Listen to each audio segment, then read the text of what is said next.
All right, so there's a pretty interesting story here going on between two black women conservatives. Candace Owens, you guys all know her, grifter extraordinaire. She battles a lot with fellow conservatives, especially what appear to be women ones. Like, remember with Tommy Lahren, she got into that huge beef.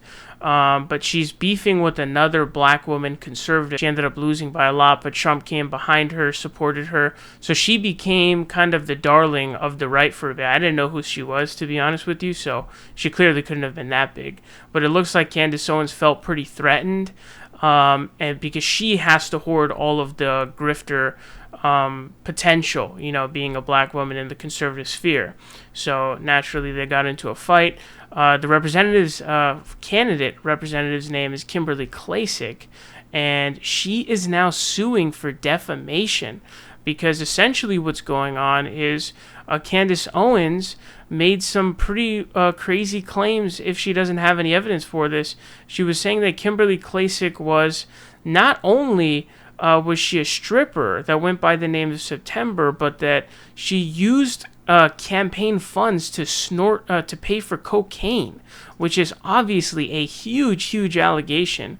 You can even check out the video right here.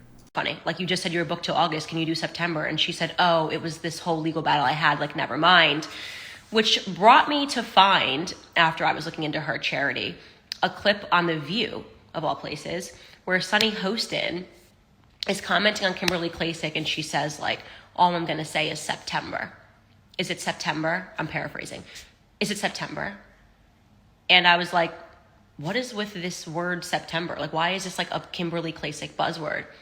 So I do a little digging, and I find out that Kimberly Klacik was a stripper named September, and that her husband was the manager of the strip club. It's a strip club in the Baltimore region in Maryland, and allegedly they met stripping, and like she was the person who helped bring a lot of strippers into this club.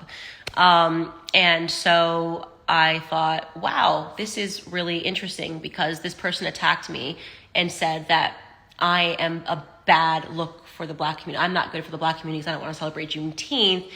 And yet the debauchery that happens at a strip club, the vulnerable women that are at strip clubs, and the idea that you married someone who was the manager of the club kind of seems like maybe something relative that Republicans should know. None of them know this. And you've raised $8.2 million talking about family values.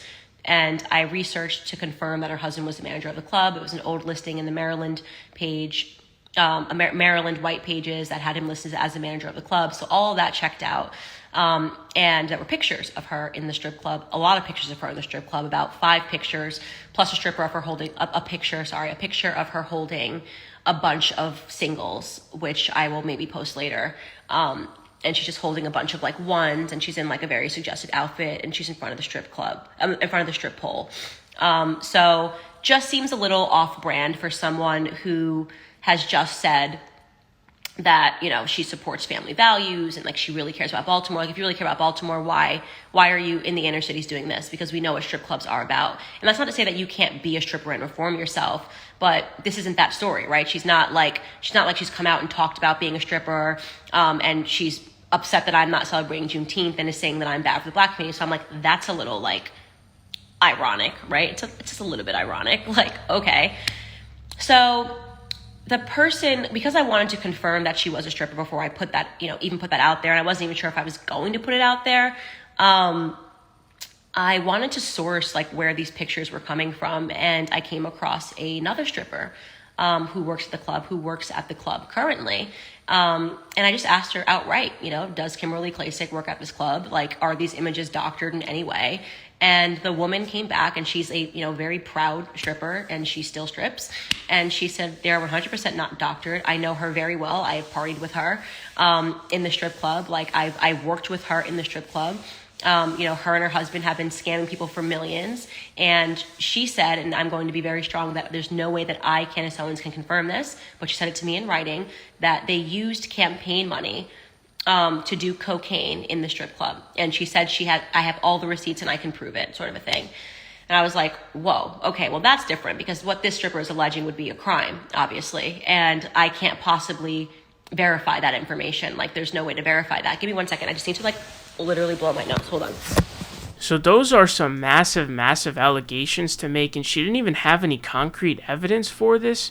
So Kimberly Klacik is arguing that this was false and was saying that this caused me damages. So out of the defamation cases that I've seen, this seems to be one that actually has a lot of potential. Now, I'm not a legal scholar of any kind, but out of the defamation cases that you hear where people will file them, it's just, there's no chance of it actually working because it doesn't fit all of the boxes that are necessary to sue for defamation. But this one actually kind of seems like it might have some merit. Now, I'm not saying necessarily it's going to work, but at least it'll be something that's not frivolous. It says former Maryland GOP congressional candidate Kimberly Klacik has filed a defamation suit against conservative commentator Candace Owens, seeking $20 million in damages after she said the pundit publicly made false allegations about her that cost her a book deal and other opportunities. Klacik's legal team alleged in the suit that Owens accused the former candidate of campaign fraud and of being a madam for a strip club, which led to Klacik losing a book deal and politicians pulling out of fundraising events with her, the Baltimore Sun reports. Klacik has vehemently denied the claims in recent months and vowed to take the matter to court, saying Owens has, quote, falsely made the accusations. Baseless character assassination has no place in political dialogue, Jacob Frankel, an attorney representing Klacik, told the Sun of the suit. The defendant chose to use her huge social media platform to attack a respected Baltimore political figure. We are using the proper forum. The power of the courts to respond.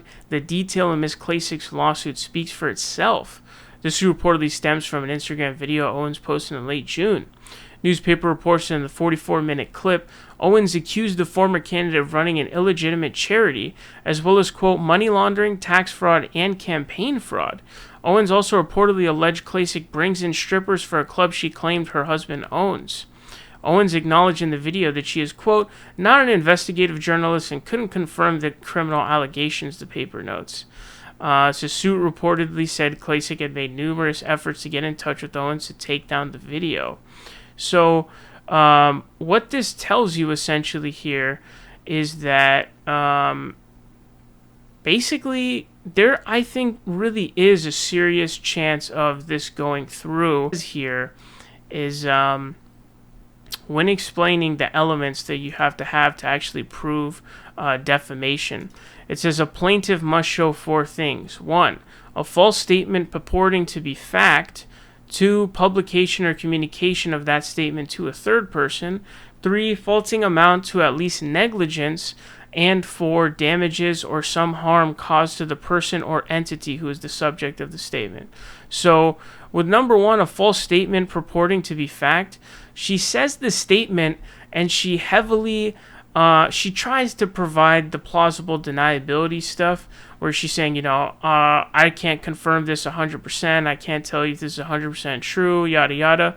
But she does explain that, she has receipts and she has evidence. So it's a tough one to kind of decide whether or not it's a false statement purporting to be fact, although I definitely think you could say that based on the way that she was explaining how the person who was making the allegations had evidence. So it definitely kind of fits that. It says publication or communication of that statement to a third person. Obviously, it was on her Instagram Live, so there's thousands, maybe even hundreds of thousands that saw that. It says fault amounting to at least negligence. So definitely negligence on the part of you're not really having a care for whether or not it's fact, and without seeing the receipts and doing a proper investigation into it and being concerned with whether or not it's true and then not taking the video down later, certainly seems like it at least meets that bar.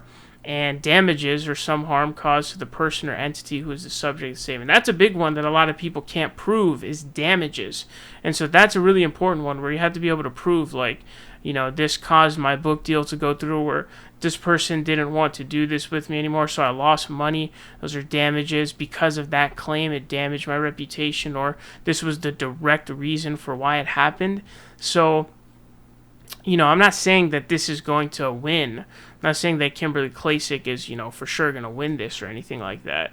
But the thing is, this does really seem to actually have some serious merit to it, in terms of fitting all the boxes for actually being a defamation case. If she can prove that the damages that she faced in terms of money lost and book deals and all this other stuff, if she can prove that, I think that everything else may fall into place. This is a $20 million lawsuit. She's not going to get $20 million, obviously, but maybe a settlement out of court or something. I don't know what's going to happen, but this definitely is a big deal. Obviously, it's a Republican black woman going up against another Republican black woman. Kimberly Klacik in her campaign saying black people don't have to vote Democrat. So basically, following the kind of same line of thought and talk. So that's what's going on here. It's pretty interesting to see this, but for once, this is a defamation case that I feel like actually has some merit and possibility, but she will have to be able to prove that the damages, exist and that they are connected to what exactly, went down with the claims that she made, because she literally made criminal allegations against her, multiple at that. So we'll have to see what happens with this, but pretty interesting nonetheless.